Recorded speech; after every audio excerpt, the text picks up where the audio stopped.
नमस्कार, आपके साथ मैं हूं आज अर्पिता आर्या।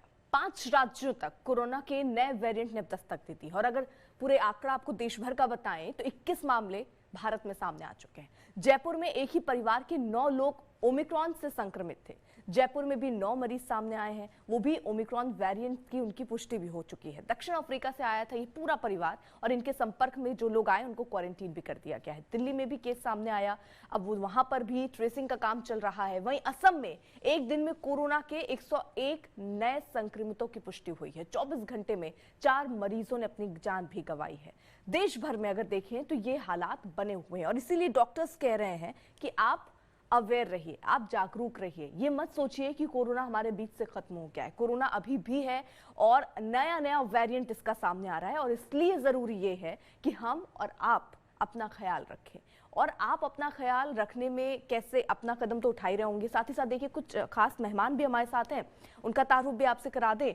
वो दरअसल उनसे जानने की कोशिश करेंगे कि ये वेरिएंट काफी हद तक आपने भी पढ़ा होगा और आप समझ चुके होंगे कि ओमिक्रॉन वेरिएंट कितना खतरनाक है, संक्रमण इसका किस तरीके से बढ़ता है वो भी हम आपको बताएंगे। लेकिन दुनिया में जिस तरीके से ग्राफ संक्रमण का बढ़ रहा है वो अपने आप में बहुत खतरनाक है और इसीलिए ओमिक्रॉन वेरिएंट को लेकर चिंता बढ़ती जा रही है। तो ये देखिए देश में किन किन जगहों पर ओमिक्रॉन का खतरा दिखता हुआ नजर आ रहा है। सबसे ज्यादा दक्षिण अफ्रीका, जहां पर से ही कहा जा रहा है ये केसेस इसकी शुरुआत हुई, उसके बाद ये बढ़ता हुआ अलग अलग देशों में पहुंचा, अपनी चपेट में लेता हुआ नजर आ रहा है।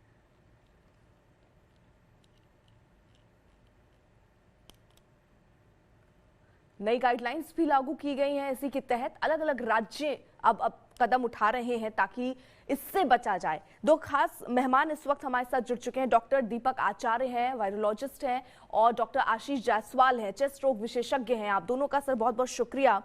दीपक आचार्य, डॉक्टर आपसे ही मैं देखिए शुरुआत करना चाहूंगी और जरा ये समझना चाहूंगी क्योंकि हम लोग ये चर्चा जब से ये वेरिएंट सिर्फ दक्षिण अफ्रीका में था तब से हम ये चर्चा कर रहे हैं कि कितना खतरनाक है। अब तक की जो स्टडी, ताजा स्टडी में क्या सामने आ पा रहा है, क्योंकि धीरे धीरे इसको लेकर देखिए रिसर्च चल रही है। ये संक्रमण की दर इसमें बहुत तेजी से बढ़ रही है, ये तो पता है, लेकिन रिस्क फैक्टर कितना देख रहे हैं आप, कितना खतरनाक ये हो सकता है आने वाले दिनों में, और अभी इसकी स्थिति क्या है? अर्पिता, जितना हमने अभी तक रिपोर्ट देखी है उसके हिसाब से इसमें ट्रांसमिट होने की कैपेसिटी तो बहुत ज्यादा है, ये हम सभी जानते हैं। और इस वायरस की जो खास बात यह है कि इसमें जो म्यूटेशंस हो रहे हैं, जिस तरह से म्यूटेशंस देखे गए हैं, अराउंड 70 म्यूटेशंस, और खासतौर से जो उसके स्पाइक में होता है, जो वायरस का जो स्ट्रक्चर होता है, इसमें बाहर की तरफ जो कटीली संरचनाएं हैं जो स्पाइक प्रोटीन्स कहलाती हैं, जिनको देखकर पहचानती हमारी जो शरीर की जो इम्यूनिटी है, जो एंटीबॉडीज हैं, उस वायरस को पहचान लेती हैं। तो उस जिससे पहचान हो रही है, जिन स्पाइक्स से पहचान होती है हमारे शरीर के अंदर में, उन्हीं स्पाइक्स में म्यूटेशन हो जाता है, उन्हीं में चेंजेस आ जाते हैं। इस कारण से वो एस्केप मार सकता है हमारी एंटीबॉडीज को, यानी वो डॉज कर सकता है, वो धोखा दे सकता है हमारे शरीर को। चूंकि इतने सारे म्यूटेशंस हुए तो बहुत सारी प्रोबेबिलिटी है कि इसको संक्रमण करने की इसकी जो दर होगी वो ज्यादा होगी। और अभी तक जो केसेस देखे गए हैं साउथ अफ्रीका से लेकर अब हम यूएस में देख रहे हैं, और इंडिया में भी जिस रैपिड स्पीड से ये फैल रहा है या फैलेगा, जिसकी प्रोबेबिलिटी ये मानी जा रही है कि काफी तेजी से संक्रमण होगा, तो ये चिंता का विषय है। लेकिन अभी बहुत जल्दबाजी होगी इसके बारे में कोई चीज को लेकर कंक्लूड करना। एज अ साइंटिस्ट हम ये कह सकते हैं कि अभी हम वेट एंड वॉच, जब तक डेटा इकट्ठा नहीं होंगे तब तक। लेकिन वायरस तो वायरस है, तो हमें जो जितने कोविड अप्रोप्रिएट प्रोटोकॉल्स हैं उनको तो फॉलो करने पड़ेंगे, और सावधानियां बरतनी बहुत जरूरी होगी। और सबसे इम्पोर्टेंट होगा कि हम कितने जल्दी अपनी पॉपुलेशन को वैक्सीनेट करा पाएं, ठीक। ताकि हम आने वाली थ्रेट से बच पाएं। जी, डॉक्टर आशीष जायसवाल, अब देखिए इन्होंने भी जोर दिया, डॉक्टर दीपक आचार्य ने, कि वैक्सीनेशन प्रोग्राम को और आगे बढ़ाना चाहिए, और अब चर्चा तो बूस्टर डोज को लेकर शुरू हो गई है। लेकिन डॉक्टर साहब, आप किस तरीके से देख रहे हैं, क्योंकि बहुत सारे ऐसे देश जहां पर न सिर्फ वैक्सीनेशन प्रोग्राम पूरा हो चुका था, डबल डोज भी, जिसको कह सकते हैं बूस्टर देने की प्रक्रिया भी शुरू हो चुकी थी, लेकिन बावजूद इसके ये नया वेरिएंट उन लोगों को भी हुआ जिनको बूस्टर डोज लग चुकी थी। तो यानी ये असर उसमें हो नहीं रहा है। अगर आप बूस्टर डोज भी लेते हैं तब भी ये नहीं कहा जा सकता कि आप इस संक्रमण से बच सकते हैं। डॉक्टर साहब, देखिए, 3 बातें बहुत इंपॉर्टेंट है। सबसे पहले जहां से ओरिजिन हुआ है अभी साउथ अफ्रीका में, जहां 24 नवंबर को पहला केस आया था, वहां पे जो वैक्सीनेशन कवरेज केवल 24% था। अगर इंडिया का कवरेज देखें तो इट इज मोर देन 45%। यानी वैक्सीन कवरेज जिस जिस देश में कम होगा वहां इसकी प्रॉब्लम ज्यादा देखने को मिलेंगी। हम्म। दूसरी बात जो हमको बहुत पता है कि वैक्सीन से ट्रांसमिशन जो होता है वो नहीं रुकता है। जो बॉडी में जब वायरस हमारे अंदर जाता है वो कोई क्लिनिकल कंडीशन ना कर पाए, कोई सिम्टम ना कर पाए, कोई कॉम्प्लिकेशन ना कर पाए, वैक्सीन इसमें 100% कारगर है। मगर वैक्सीन केवल इन्फेक्शन को रोकने में कारगर नहीं ना, क्योंकि हम लोग अभी तक नेसल वैक्सीन या थ्रोट में ऐसी कोई वैक्सीन नहीं दे रहे हैं। तीसरा इंपॉर्टेंट पॉइंट जो सब लोग इंपॉर्टेंट है कि वैक्सीनेशन करना है, वैक्सीनेशन करना है। आपको ध्यान हो जब बीटा वेरिएंट भी आया था साउथ अफ्रीका ब्राजील से, तब भी उसमें ऐसा था कि वो इम्यून फिनोमिनन को एस्केप करेगा। मगर बाद में ऐसा रिसर्चर्स के बाद ऐसा हुआ कि ऐसा कुछ नहीं किया। पैनिक बटन दबाने की जरूरत थी ना। सबसे इंपॉर्टेंट ये है कि हमको अपनी टेस्टिंग का जो पार्ट है उसको और इंक्रीज करना है और बढ़ाना है। आपको पता है जब वायरस स्टार्ट होता है डायग्नोस होना, उससे पहले पहले बहुत सी सारी कंट्रियों में फैल चुका होता है। ट्रेवल रिस्ट्रिक्शन से बहुत ज्यादा इसमें फर्क नहीं पड़ने वाला। इंपॉर्टेंट ये है कि हम लोग अपने को टेस्ट करें और हम लोग जो पेशेंट जो इसके नियर में आए हैं उसका हम लोग स्क्रीनिंग करें। ये इंपॉर्टेंट आज में है कि टेस्टिंग करें और स्क्रीनिंग करें। जो हमारा रेट है जो टेस्टिंग और स्क्रीनिंग, हमें इसको और बढ़ाना पड़ेगा। इंपॉर्टेंट बात आपने ये भी देखा होगा, जो आर वैल्यू होती है जिस हिसाब से वायरस बढ़ता है, वो पहले साउथ अफ्रीका में 0.19 थी, 1 से भी कम थी, पर जैसे ही वायरस आया ये 15 तक पहुंच गई। इसका मतलब है कि इसकी ट्रांसमिसिबिलिटी इतनी ज्यादा है कि आप कितना भी कुछ कर लो इसको रोकना थोड़ा मुश्किल है। इसलिए सबसे इंपॉर्टेंट है कि जो कोविड एप्रोप्रिएट बिहेवियर है आपका, जो वैक्सीनेशन है आपका, और जो टेस्टिंग एंड स्क्रीनिंग है उसको हमें और रैंप अप करना पड़ेगा। जो पेशेंट जिनको कोई भी सिम्टम्स हो रहे हैं अपने को सेल्फ आइसोलेट करें, अपने को 1-2 दिन में देखें, अपनी टेस्टिंग कराएं। जितनी ज्यादा हम लोग टेस्टिंग करेंगे उतने ही जल्दी हम इस चीज को पकड़ सकते हैं, क्योंकि हमें पता है कि इसमें जीनोमिक एनालिसिस में टाइम लगता है। एक कुछ अभी गवर्नमेंट बोल रही है कि एक नया टेस्ट होता है जो पीसीआर का या आरटीपीसीआर का स्पेसिफिक टर्म है, जिसको हम लोग बोलते हैं एस जीन स्प्लिस आउट जीन, या एस जीन को हटा के नॉकआउट करके आरटीपीसीआर करना, जिसमें हम आरटीपीसीआर से ही पता लगा सकते हैं कि ओमिक्रॉन वेरिएंट है कि ना, हमें जीनोमिक की जरूरत थी ना। ऐसे जो सोफिस्टिकेटेड टेस्ट है उनका प्रमोट करना, ऐसी किट्स का प्रमोट करना ही हम लोग इस चीज को कर पाएंगे। अब देखिए कल ही परसों ही डॉक्टर स्वामीनाथन जो अभी चीफ है साइंटिस्ट हैं, उन्होंने यही बोला कि घबराने की बात नहीं ना, और हो सकता है ये हैप्पी न्यूज हो कि जो हमारा ओमिक्रॉन वेरिएंट है ये पूरा जो खतरनाक जो डेल्टा वेरिएंट है उसको चेंज कर दे और ओमिक्रॉन वेरिएंट नया वेरिएंट बन जाए जो कि माइल्डर केस में हो। अब हमें कोविड के साथ जीना है, हम लोग कहते आ रहे हैं। अब ये एक तरीके से हमारे साथ एंडेमिक हो जाएगा, जैसा हमारा कॉमन कोल्ड है वैसे ही हमारे साथ हो जाएगा। इसलिए बहुत जरूरी है, और इस वेदर में तकलीफ हर समय ज्यादा करेगा, तो बहुत जरूरी है हमारे लिए कि हम लोग कोविड अप्रोप्रिएट बिहेवियर को फॉलो करें और इस चीज को इससे दूर रखें। डॉक्टर दीपक आचार्य, देखिए आशीष जायसवाल डॉक्टर ने ये कहा कि ये जो वेदर है इसमें भी खतरा हो सकता है। ये ठंड का मौसम इस वायरस को फैलने में मददगार है या इससे कम असरदार रह जाएगा? किस तरीके से अगर मौसम के हिसाब से इसको समझें तो इसका असर आप देखते हैं? अर्पिता जी, बहुत सारे फैक्टर्स होते हैं, सिर्फ अकेला आप वेदर या क्लाइमेट को नहीं कह सकते। एक एक इम्यूनो कम्प्रोमाइज्ड या इम्यूनो सप्रेस्ड बॉडी है, कोई किसी की इम्यूनिटी कमजोर है, ऑलरेडी कोई पहले से कोई एक डिसऑर्डर है, तो कितनी कमजोर इम्यूनिटी उसके ऊपर में भी जा सकता है। ट्रांसमिशन चूंकि इस समय जो हमारे एयर में जो वाटर मॉलिक्यूल्स होते हैं या वाटर बॉडीज हैं वो ज्यादा डिस्पर्स नहीं हो पाती हैं, इसलिए चांसेस ज्यादा होते हैं। लेकिन कुल मिलाकर ये कहना है कि वायरस जो है, जैसा हम हमेशा कहते आए हैं कि वायरस एक ऐसा क्रिएचर है जो लिविंग और नॉन लिविंग के बीच की लिंक है। वायरस को आप क्रिस्टलाइज करके रख सकते हैं, थाउजेंड्स ऑफ ईयर्स तक वो रह सकता है। जैसे ही उसको कोई ऐसा मीडिया मिलेगा जहां पर वो ग्रो हो सकता है तो वापस वो आ जाएगा उसके अंदर में। यहाँ पर जरूरत है कि हम कितने जल्दी, जैसा डॉक्टर साहब ने कहा, कि हम टेस्टिंग पर कितना तेजी से ध्यान रखते हैं, कितने जल्दी से हम उन सिविक सेंसेस को फॉलो करते हैं जहां पर हम अपने आप को आइसोलेट करते हैं। कोई से भी सिम्टम दिखते हैं तो अपने आप को कंटेन करके रखें।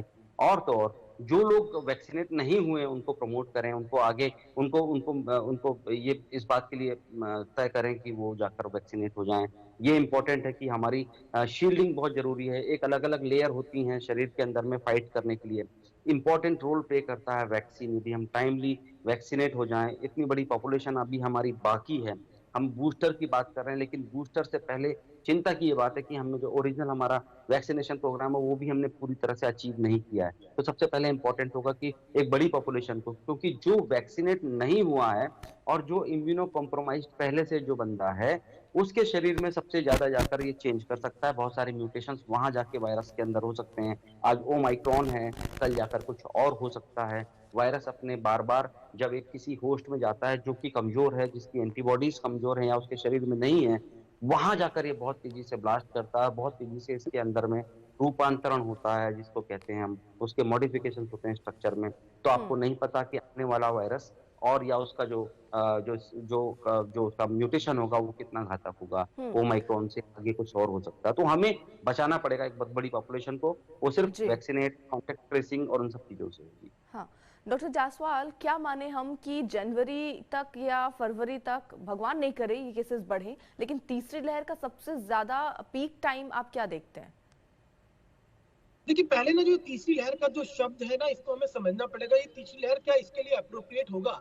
क्या कोई वायरस जो कि माइल्ड डिजीज कॉज कर रहा है, जो कि कोई एडमिशन फॉलो नहीं कर रहा है, पेशेंट खुद ब खुद ठीक हो जा रहे हैं, माइल्ड डॉक्टर की कंसल्टेशन से ठीक हो जा रहे हैं, क्या हम्म। उसको हम तीसरी लहर बोले?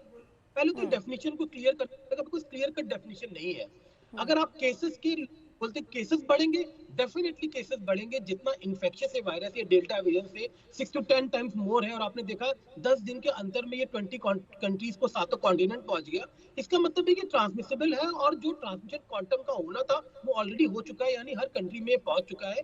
अब ये अगर इस तरह से देखा जाए तो ये तीसरी लहर बना सकता है। मगर जो तीसरी लहर का जो डर होता है कि अरे हॉस्पिटल भर जाएंगे, ऑक्सीजन मिलेगी, ऐसा इस केस में ऐसा देख के लग रहा है अभी तक तो नहीं है। जहां तक बात है कि वैक्सीन हमारी कारगर होगी कि नहीं होगी, हमें उसके लिए भी इतना घबराना नहीं चाहिए। अभी तक डाटा अवेटेड है। सेकेंडली क्या है, जो भी जिनको एक बार नेचुरल इन्फेक्शन हुआ है, जिनको कोई एक डोज भी लगी हुई है, उनके अंदर भी टी सेल या जो एनके सेल्स होते हैं वो मेमोरी सेल के फॉर्म में हमारी बॉडी में रहते हैं। यानी अगर उनको ओमिक्रॉन फिर से हो भी जाता है तो they can act as a third layer of defence, और उससे वो सिवियर डिजीज होने से रोकेंगे। तो तीसरी लेयर हो सकती है, डेफिनेटली हो सकती है। मगर जो कॉम्प्लिकेशन हमने जो सेकंड लेयर में देखा, हम लोग जितना परेशान हो गए, वैसी ये वेव नहीं होगी। हमें डायनेमिक्स पता है, हमें ट्रीटमेंट प्रोटोकॉल पता है, हमें ये पता है हमें इसको निपटना कैसे, हमें एक अंडरस्टैंडिंग है डिजीज के बारे में। तो वैसा घबराने की जरूरत नहीं है। सबसे इस समय सबसे इंपॉर्टेंट है, जिसने वैक्सीन नहीं लगाई फर्स्ट डोज लगाए, जिसकी सेकंड डोज बची वो सेकंड डोज लगाए, और जो इम्यूनो कॉम्प्रोमाइज पेशेंट है, जो कार्डिक पेशेंट है, ये जो डायबिटिक पेशेंट्स है, जिनकी वैक्सीन डबल डोज लग गई है, वो तो ऐसे भी तुरंत ही अपनी सेकंड डोज ही वैक्सीनेशन ले, ताकि अगर ये सेकंड थर्ड लेयर बनती भी है, वेव आती भी है, तो हम लोग इससे दिक्कत इसमें ना करें। सजग रहें, अपने कोविड अप्रोप्रिएट प्रोटोकॉल्स को फॉलो करें, और पैनिक जरा सा भी ना होए। पैनिक होने की जरा सी भी जरूरत नहीं ना। ये भी चीज है, इसको भी हम लोग अच्छे से ठीक कर लेंगे। लेकिन डॉक्टर आचार्य, जिस तरीके से बताया जा रहा है कि वैक्सीन लगवाइए, जिन्हें पहली डोज भी नहीं लगी वो भी लगवाएं, दूसरी डोज रह गई हो तो वो लगवा लें, लेकिन बूस्टर डोज की क्या आसार आपको दिख रहे हैं? क्योंकि जो हमारे हेल्थ वर्कर्स हैं उन्हें दोनों डोज लगे काफी लंबा वक्त हो चुका है, और अगर भगवान नहीं करे तीसरी लहर से अगर हमें जूझना पड़ा तो सबसे फ्रंट में तो हमारे यही वर्कर्स होंगे। तो क्या इन्हें बूस्टर डोज देनी शुरू कर देनी चाहिए? क्योंकि उसका असर भी देखिए, जो आपका नेचुरल इम्यूनिटी बननी शुरू होगी वो 2 से 3 महीने लेगी। करेक्ट अर्पिता, यदि थोड़े डायनामिक्स आप समझें और बेहतर तरीके से समझने की कोशिश करें, तो मैं कोरोना नहीं, मैं इन्फ्लुएंजा की बात करूंगा, जो फ्लू कहते हैं, नॉर्मल फ्लू होता है। जी। हम हिंदुस्तान के अंदर में नॉर्मल फ्लू हम हर बार हर साल अपने आसपास देखते हैं कि मुझे फीवर आ गया है, मुझे फ्लू हो गया है। यूएस में यही फ्लू जान ले लेता है लोगों की। वहां पर हर साल उनको बूस्टर लेने पड़ते हैं। अलग अलग क्लाइमेटिक कंडीशंस हैं, उनके बॉडी के इंटरनल स्ट्रक्चर्स वहाँ के क्लाइमेट के हिसाब से चेंज है, जहाँ पर वो ज्यादा अटैकिंग मोड में आता है। एक वही इन्फ्लुएंजा जिसको 70-100 साल हो गए हैं, जिसका वैक्सीन डेवलप किया हुआ है, आज भी उसको हर साल उन्हें शॉट्स लेने पड़ते हैं यूएस के अंदर में। इसका मतलब क्या है कि आपको हर बार उसको उसके जीनोम की सीक्वेंसिंग करनी पड़ती है, हर बार वो वायरस इवॉल्व होता है, हर बार बूस्टर देनी पड़ती है। कोई बड़ी बात नहीं है कि कोरोना के साथ में यही बात होते रहेंगे कि हम बार बार हमें हो सकता है बूस्टर्स लेने पड़े हैं। जब तक एक स्टेबल वो फेज नहीं आती तब तक हमें बूस्टर्स लेने पड़ेंगे। तो सबसे पहले इंपॉर्टेंट है कि बूस्टर तो ठीक है, जिन्हें लगना है उन्हें लगना चाहिए, लेकिन सबसे बड़ा चैलेंज उस पॉपुलेशन के साथ में जिसने अभी तक वैक्सीनेट नहीं कराया अपने आप को, या जिनके सेकेंड डोज बाकी हैं। तो हमें जब ओवरऑल हमें सिनारियो देखना है, हमें थ्रेट किससे है? वायरस से ज्यादा थ्रेट है डेफिनेटली, लेकिन उनसे भी थ्रेट है, उन लोगों से भी थ्रेट है जिन्होंने अभी तक अपने आप को वैक्सीनेट नहीं कराया, जो भाग रहे हैं वैक्सीन से, जो उसमें उससे लेने से कतरा रहे हैं। क्योंकि यही वो लोग होंगे जहां पर वायरस पहुंचेगा जिनके शरीर में, और उसके बाद में उसमें उसको फैलाने में अपनी अपनी पूरी ताकत लगा देगा। उसके अंदर में बहुत सारे म्यूटेशंस होने वाले हैं, बाद में चेंजेस आने वाले हैं। तो हमें कहीं ना कहीं कंटेन करना अपने आप को, तो शील्डिंग करनी पड़ेगी, जो लेयर ऑफ प्रोटेक्शन हमें करनी पड़ती है, उसमें वैक्सीन सबसे इंपॉर्टेंट रोल प्ले करेगा। और बाकी जैसा सारे एक्सपर्ट्स कहते हैं कि कोविड अप्रोप्रिएट प्रोटोकॉल्स को हमें फॉलो करने पड़ेंगे। तो वैक्सीन्स का बूस्टर शॉट्स, ये सारी थ्योरी हैं, ये चलते रहेंगी, इस पे बहुत सारा काम होते रहेगा। इंपॉर्टेंट ये है कि हमें पैनिक होने के बजाय सिविक सेंस को डेवलप करना पड़ेगा। हम जानबूझकर भीड़ वाले इलाकों में ना जाएं, जानबूझकर ऐसी जगहों पे ना जाएं जहां पर हम एडवेंचर कर सकते हैं, या एडवेंचर से मतलब किसी ऐसे इलाकों में जानबूझकर ना जाएं जहां पर हमें चांसेस हैं कि हम संक्रमित हो सकते हैं। जी। अवॉइड करें, कंटेन करके रखें, सुरक्षित रहें, वो ज्यादा बेहतर है। डॉक्टर जायसवाल, क्योंकि बहुत सारे इस समय देखिए लोगों के बीच में ये भ्रम है, क्योंकि कई खबरें शुरू हो जाती हैं आने, लेकिन किस पर भरोसा करें नहीं करें ये डॉक्टर से बेहतर कोई नहीं बता पाएगा। इसके सिम्टम्स को लेकर क्या कहा जा रहा है, क्योंकि कुछ खबरें ऐसी भी आ रही हैं कि इसमें जो आपको पहले कोरोना के सिम्टम्स थे, जैसे आपको सर दर्द होना, बुखार होना, जुकाम होना, कई बार ये सिम्टम्स नहीं देखे जा रहे हैं, कुछ अलग सिम्टम्स इसमें दिख रहे हैं। क्या ये बात सच है? क्या सिम्टम है इसके, यहाँ ये भी स्पष्ट कीजिएगा।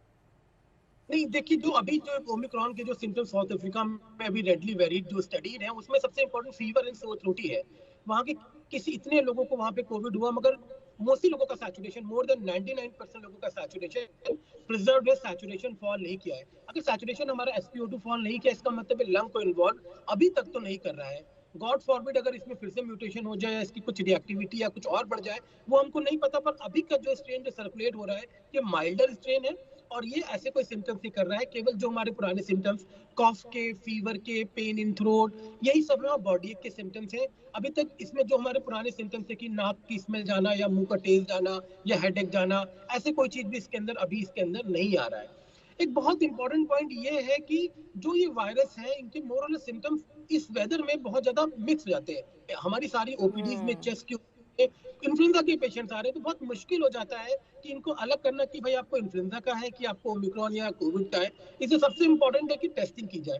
एक इंपॉर्टेंट पॉइंट जो सर ने बोला कि वो बहुत बहुत इंपॉर्टेंट पॉइंट है कि जिन बंदों ने वैक्सीन नहीं ली, वो सबसे पहले वैक्सीन ले। आपने कभी सोचा कि साउथ अफ्रीका में क्यों ये बस्ट होता है? क्यों साउथ अफ्रीका में ही बीटा स्ट्रेन साउथ अफ्रीका में आया, उसके बाद का बी स्ट्रेन साउथ अफ्रीका में? क्यों साउथ अफ्रीका में चीज ज्यादा आती है? बिकॉज वहाँ पे वैक्सीनेशन कवरेज कम है। जो लोगों को वैक्सीन नहीं लगी है, वो बहुत अच्छे सोर्स होते हैं, उनके अंदर वायरस म्यूटेट कर सकता है और वहां से फैल सकता है।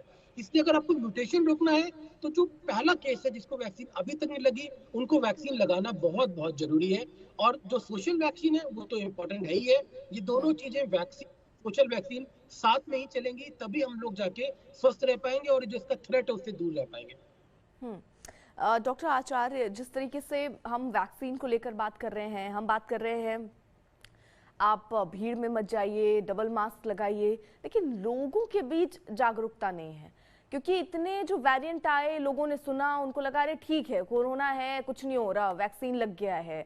उस मानसिकता को आप किस तरीके से देख रहे हैं, और लोगों के बीच ये बनी रहे जागरूकता, इसके लिए क्या प्रयास सरकार को करने चाहिए या क्या कदम सरकार को उठाना चाहिए? एक और मेरा इसी से जुड़ा सवाल, जिस तरीके से हमने डेल्टा वेरिएंट के लिए देखा, थोड़ी सी चूक हुई उसके बाद, अगर जैसे फ्लाइट्स बंद नहीं हुई वक्त पर, या लॉकडाउन की स्थिति बन रही थी, या जो कदम उठाने चाहिए उस पर हम थोड़े से डिले हुए, तो केसेस बहुत जल्दी बढ़े। ये डेल्टा से भी ज्यादा संक्रमित होने वाला वेरिएंट है। अगर हम यहाँ थोड़ा सा भी चूकते हैं तो इसका खतरा कितना खतरनाक हो सकता है? देखिए, सरकार और सरकारें सारे अपने प्रयास करती हैं 2 साल से। ऐसा कौन सा मीडिया प्लेटफॉर्म नहीं है, ऐसी कौन सी जगह नहीं है जहां सरकार ने ये नहीं बताया लोगों को कि क्या क्या करने चाहिए। मास्क पहनना है, डिस्टेंसिंग मेंटेन करनी है, तमाम तरह की जानकारियां हर समय करी जा रही हैं। लेकिन एक आम इंसान की, एक खुद के सिविक सेंस की जो मैं बात करता हूँ, उसको समझना पड़ेगा कि क्या वाकई में उसकी ये जरूरत है कि वो ऐसी जगहों पे जाए, क्या वो लापरवाह हो जाए। ये हमारी दुविधा है हम हिंदुस्तानियों की, कि हमारे पास में, हम लोग सिविक सेंस के मामलों में बहुत कमजोर है, बहुत पिछड़े हुए हैं। हमने लापरवाही बहुत देखी। हमने पहली वेव के बाद में, पहली वेव में हमने देखा था कि ज्यादा इम्पैक्ट नहीं हुआ था। उसकी वजह ये थी कि सब डरे हुए थे, सारे लोग कोविड अप्रोप्रिएट प्रोटोकॉल्स फॉलो कर रहे थे, लॉकडाउन लगा हुआ था, घरों में लोग कंटेन थे। सेकेंड वेव आते आते तक लोगों को ये लगा कि अरे पहली वेव में तो कुछ हुआ नहीं ज्यादा, ये सब फालतू बात थी, ऐसा कुछ होता नहीं है, चलिए बाहर निकल जाइए। सेकेंड वेव में हमने देख लिया कि क्या हमारी हालत हो गई थी। अब चूंकि हमारे पास में एक्सपीरियंस हो चुका है, हमने वायरस को इवॉल्व होते देखा है, हम खुद भी, हमारा सिस्टम भी, हमारा इंफ्रास्ट्रक्चर भी इवॉल्व हो रहा है, हमारे साइंटिस्ट भी चीजों को समझ पा रहे हैं, डॉक्टर समझ पा रहे हैं, बेहतर तरीके से पहचान पा रहे हैं। अब लोगों को अपनी तरफ से कंट्रीब्यूट करना पड़ेगा, समझना पड़ेगा कि हमें नहीं जाना है, हम अननेसेसरी हम यहाँ पर एडवेंचर ना करें पब्लिक प्लेसेस पे जाके, क्योंकि ये वायरस तेजी से फैलता है। थ्रेट कितनी है, क्या होगा, कितना हॉस्पिटलाइजेशन होगा, क्या वही इश्यूज, वही लाइंस हम देखेंगे ऑक्सीजन सिलेंडर्स के लिए, ये सब आगे की चीजें हैं। डेटा जब आएगा तब समझ में आएगा, इसको कोई भी प्रिडिक्ट नहीं कर सकता इस समय। लेकिन जब हमें पता है कि इसमें ट्रांसमिशन होने के चांसेस ज्यादा हैं, वायरस में म्यूटेशन ज्यादा हुआ है, तो ये इन्फेक्ट कर सकता है हमें, तो वो आंकड़े हो सकता है हमें 1 महीने बाद में या 2 महीने बाद समझ में आएंगे। लेकिन जब हमें समझ में आ रहा है कि दुनिया भर के देशों में तेजी से फैल रहा है, तो हमें क्या सावधानी बरतनी है, वो हमें ध्यान रखना पड़ेगा। तो आसपास हमारे पड़ोस का जो बंदा है, हमारे घर में जो वर्कर्स आ रहे जी। हैं, उनसे पूछिए आप कि वैक्सीनेट हुए हैं या नहीं हुए हैं। हम्म। उनको थोड़े से भी सिम्टम दिखते हैं, घर में उन्हें रहने बोलिए। आप बिल्कुल, आपको भी फीवर लग रहा है, आप इमीडिएटली अपने डॉक्टर से कंसल्ट कीजिए, जरूरत पड़े तो टेस्टिंग करवाइए। यहाँ पे हर एक इंसान को ये समझना पड़ेगा कि हम क्या कंट्रीब्यूट कर सकते हैं इस वायरस को रोकने में। मास्क पहनना बहुत इंपॉर्टेंट है, अपने लिए, आपकी फैमिली के लिए, आपके आसपास की सोशल, बिल्कुल। इन सब की। जी। डॉक्टर जायसवाल, आप क्योंकि अब आखिरी कमेंट आप दोनों से मैं चाहूंगी, किस तरीके की सावधानियां आम लोगों को रखनी चाहिए, ख्याल अपना कैसे रखना चाहिए, मास्क और सैनिटाइजर का उपयोग या भीड़ भाड़ वाली जगह पर जाने से बचे, ये तो हम लगातार कहते आ रहे हैं, लेकिन एक डॉक्टर के तौर पर आप और क्या प्रिकॉशन बोलेंगे जो लोगों को इस दौर में, जहां हम पोल्यूशन भी देख रहे हैं, तीसरी लहर का खतरा भी देख रहे हैं, ओमिक्रॉन जैसे वेरिएंट को देख रहे हैं, क्या कदम हमें अपनी सुरक्षा के लिए उठाना चाहिए? देखिए, सबसे इंपॉर्टेंट है जो अर्ली रिकग्निशन है डिजीज का। मतलब जैसे किसी को स्टार्ट हो रहा है फीवर या सोर थ्रोट या बॉडी पेन हो रहा है, उसको कोशिश करना चाहिए कि वो अपने को खुद ब खुद आइसोलेट कर ले, अपने डॉक्टर से जरूर मिले और अपनी टेस्टिंग जरूर कराए। ये सबसे इंपॉर्टेंट बेसिक पॉइंट है जिसको हम लोग देख सकते हैं। ऐसा ना हो कि लोग बाहर से आ रहे हैं और लोग अपना फोन करके लेके भाग जा रहे हैं। जो सेंस है लोगों का, सरकारों से भागने का, ये चीजें आगे खराब है, जो कि अभी फिर से इंडिया में स्टार्ट हो गया है। तो अगर आपके साथ आसपास ऐसे लोग हैं तो आप उनको भी समझाएं कि इसको इस तरीके से करें। सेकेंड इंपॉर्टेंट पॉइंट है, जो आपके नियर बाई है जिनको वैक्सीनेशन नहीं हुआ है, जो सिम्टोमेटिक है, उनको प्रमोट करें कि भाई आप जाके डॉक्टर से मिले या अपने वैक्सीनेशन कराएं। हर जगह वैक्सीन फ्री में लग रही है, ऐसा कोई बहुत बड़ी बात नहीं है। थर्ड इंपॉर्टेंट पॉइंट है, जो सुपर स्प्रेडर इवेंट होते हैं, हमने देखा कुछ इवेंट जो सुपर स्प्रेडर होते हैं, मैरिजेस, फंक्शंस, ये सब सुपर स्प्रेडर इवेंट्स हैं, इनमें जाने से बचें। और अगर ये सब बहुत ज्यादा बहुत हाई लेवल पे हो रहे हैं तो उसमें खुद ब खुद जाना बंद करें। सारा काम सरकारों का नहीं है, हमें भी अपनी रिस्पॉन्सिबिलिटी, जो सिविक रिस्पॉन्सिबिलिटी, उसको समझना चाहिए और उसके हिसाब से काम करें। जैसे सिम्टोमेटिक हो, अपना खुद ब खुद ठीक ना करें, अपने डॉक्टर्स को जरूर से दिखाएं। बाकी जो हम बोलते हैं कि हमें एक्सरसाइज करनी चाहिए, लंग की इम्यूनिटी बनानी चाहिए, अपनी मेडिसिन ही छोड़नी चाहिए, जो आपके इनहेलर्स हैं, जो चेस्ट के पेशेंट हैं क्योंकि बहुत बढ़ रहे हैं अभी, वो अपने इनहेलर्स मत छोड़ें, अपने प्रॉपर इनहेलर्स लें, अपने जो उनका प्रॉपर वैक्सीनेशन शेड्यूल है वो लें। बिकॉज हमने ये भी देखा कि सेकेंड वेव में जो कोविड के साथ साथ जो लोगों को ट्रीटमेंट नहीं मिल पाया, उनकी भी जी। बहुत डेथ हुई, बाद में वो भी बहुत सिक हुए। तो उन लोगों के लिए भी बहुत इंपॉर्टेंट मैसेज है कि जो उनके एक्सरसाइज प्रोटोकॉल या योगा प्रोटोकॉल या जो ट्रीटमेंट प्रोटोकॉल है, उसको जरूर से फॉलो करें, उससे दूर ना भागे। एक कॉम्प्रिहेंसिव तरीके से जब हम मैनेज करते हैं हम अपने को, अपनी बॉडी को और अपनी डिजीज को, तो हम उससे जीत जाते हैं, वो हम पे हावी नहीं हो पाती है। इन्हीं सब बातों का ध्यान रखो। बाकी जो कोविड अप्रोप्रिएट बिहेवियर है उसका तुम्हें ध्यान रखना ही रखना है। ठीक है डॉक्टर आचार्य, इस वक्त पर जो ये मौसम है जिसका जिक्र हम बार बार कर रहे हैं, इसमें वैसे भी सर्दी जुकाम बुखार लोगों को हो रहा है और ज्यादातर लोग जो इससे जूझ रहे हैं वो ये मान के चल रहे हैं कि अरे तो हमें तो मौसम बदलने की वजह से ऐसा हुआ है। वो कैसे अंतर कर पाएं और कब उन्हें डॉक्टर की सलाह लेनी चाहिए? क्या जैसे बुखार आ रहा है या जैसे आपको जुकाम हो रहा है, नॉर्मल केसेस भी आपको अगर ऐसा लग रहा है कि मौसम चेंज की वजह से आपको हुआ, क्या तब भी डॉक्टर के पास जाना चाहिए, या कोई अलग सिम्टम आप ऐसा बता सकते हैं जिससे हमें ये महसूस हो कि नहीं ये कोरोना का सिम्टम हो सकता है, नए वेरिएंट का सिम्टम हो सकता है, डॉक्टर के पास जाना चाहिए?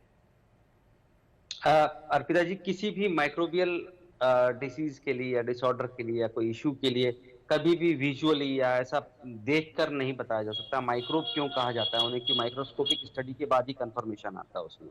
तो चाहे वो वायरस से जनित कोई रोग हो या बैक्टीरिया हो, देखकर बता पाना संभव नहीं है। अपने डॉक्टर से बात करें, क्योंकि जब आसपास के माहौल में कोरोना का लोड बढ़ा हुआ है, आसपास में कोरोना के संक्रमण ज्यादा दिखे जा रहे हैं, तो ये एडवाइस करी जाती है कि सबसे पहले डॉक्टर से कंसल्ट करे जाएं। वो डॉक्टर्स आपको बताएंगे, वो आपको अप्रोप्रिएट गाइड करेंगे।